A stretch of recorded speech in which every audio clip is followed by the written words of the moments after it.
actually, it's a place where I put things. I don't know where to put them right away, and so it's a catch-all.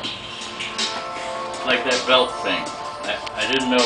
Put it in the toolbox, crowd up the toolbox with all that stuff. No.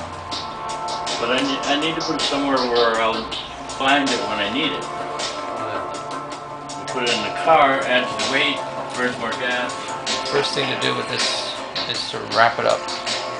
Okay. So now they say that my new catchword. I can't run. I found a new passion, wrapping things up. That was always your passion. Oh yeah, that's right. Just like in my group on Wednesday, I started telling them about what I did in the morning, which was on the edge of insanity. And I didn't tell them what it was. You start the day like that? I usually start the day with a poem.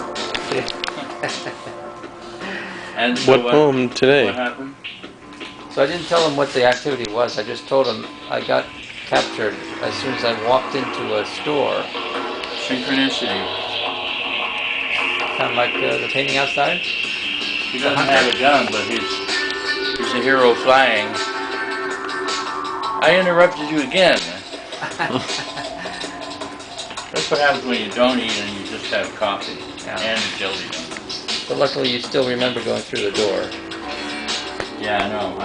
I can't stand taking cold showers.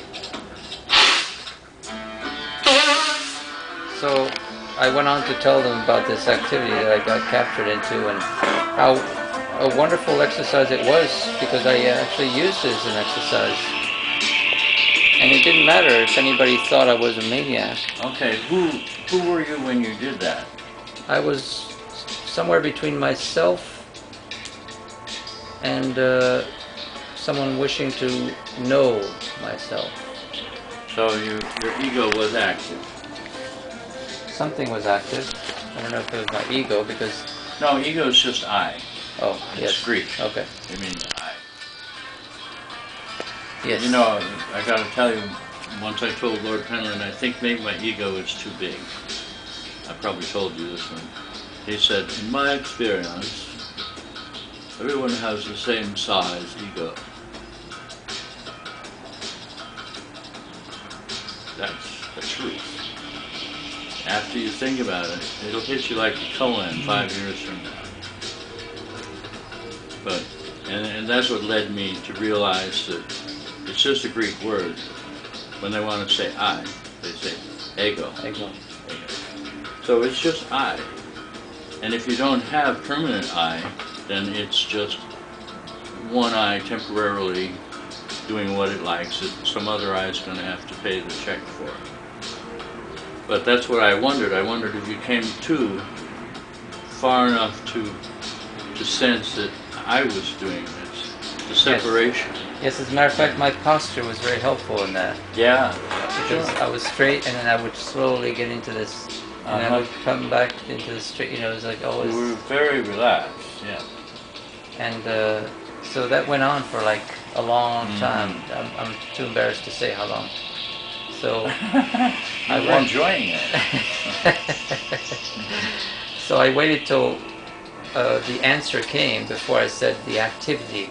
Okay, so I better tell you the activity. And now you all know I'm mad. And the activity was, I had found a basket filled with jewelry, necklaces and things, and then there were even some glasses in there. And I picked one thing up, and everything came with it. It was like a bundle of complete. I've never seen such a confusion, to the point where not even a worker or an employee would bother with it. Yeah. It was just ridiculous. There were glasses, there were necklaces, chains wrapped up into each other, and then there were like tags, price tags, and one little thing at a time. I just spent. But I knew it was something for me, and I knew it was an obsession. And actually, the first answer that came out of, well, after the first answer, because Sylvia answered first, and then Norma happened to be visiting us that day. And she said, well, that sounds just like you, Halldor. Yeah, you were consciously directing your imagination. And my patience was there was so much lack of patience, but I was pushing myself still further Mm-hmm. to see how much. To break out even of what the limitedness of your imagination. Something about that. That's where the ego comes in. Because it's got to be spectacular because it's me doing it. I need to surprise myself. But all we really want is to discover a new function, a new ability that we can direct. We can't direct much at all. Speaking of ego, Oh yeah, that's D'Alessandro, one of Warhol's pets. He made a few movies with him. very Greek. D'Alessandro. Yeah, he's definitely doing Dionysius.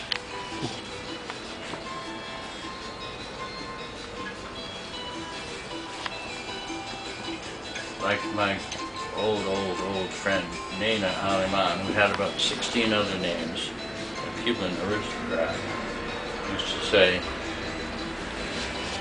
most beautiful men are all gay. What a waste, she said. What a waste. And anybody who's read Walt Whitman knows that we're all gay. When we were born. Well, I mean, I can remember when I was 13 imagining this boy that I had met. It was so fascinating. It was just, you guys don't read, but it was just like Aschenbach in Death in Venice, Thomas Mann's book. And they made the movie a few times. And he's not necessarily gay, but he's like in love with this boy. So that was the first taste that I had that it's in us. You know? Yeah. It's just like Aristotle says, you are what you do. I think in the movie they made him look a little more gay than he. That's true. Yeah, you saw the one. They've done it a couple of times. Which movie? Death in Venice. Oh, I didn't see Dirk it. Bogarde played Bogarde. Aschenbach. Unbelievable. Yeah, good job. Talent.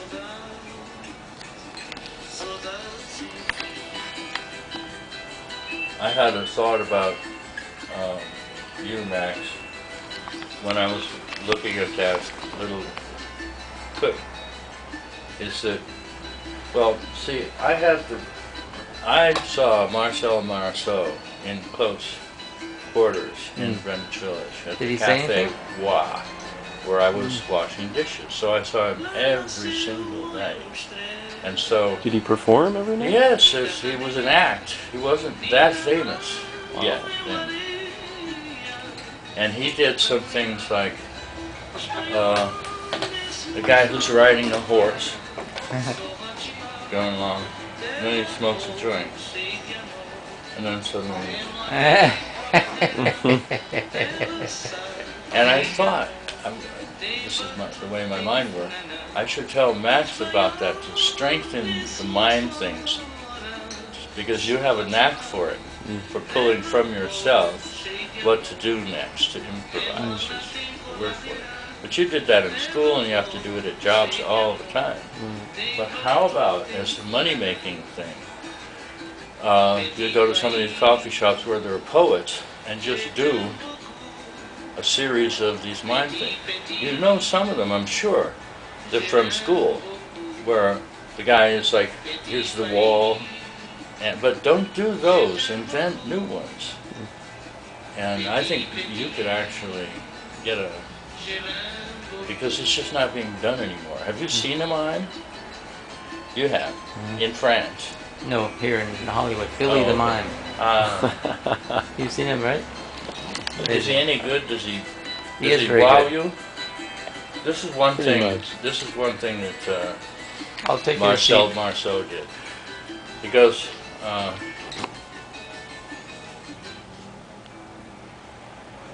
listening to his heart.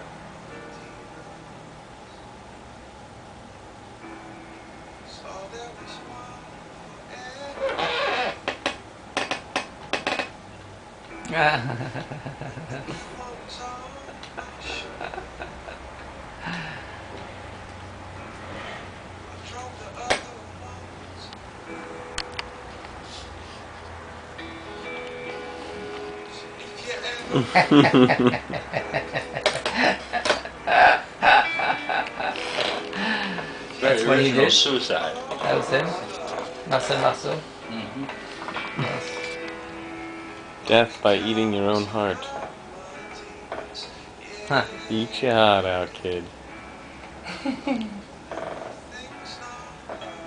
French Harry Carey. But think about it. Well, I've Work up a little 20-minute, no, 10-minute. I've met a bunch of Series. mimes out here, Mm-hmm. and it was never my intention to be a mime. I know. Stay as far away from I it know, as that's possible. like me. My brother used to say, you're just going to wind up being a portrait artist. Yeah. And so when I had to do portraits to survive, I couldn't help remembering his curse. But I didn't want to be a portrait artist. I certainly still don't want to be a portrait artist. Right. But I'm just thinking of a way that you could make a living and get seen more and get known more. Yeah, And then you might get a part in a movie. it's true. Is that on movie?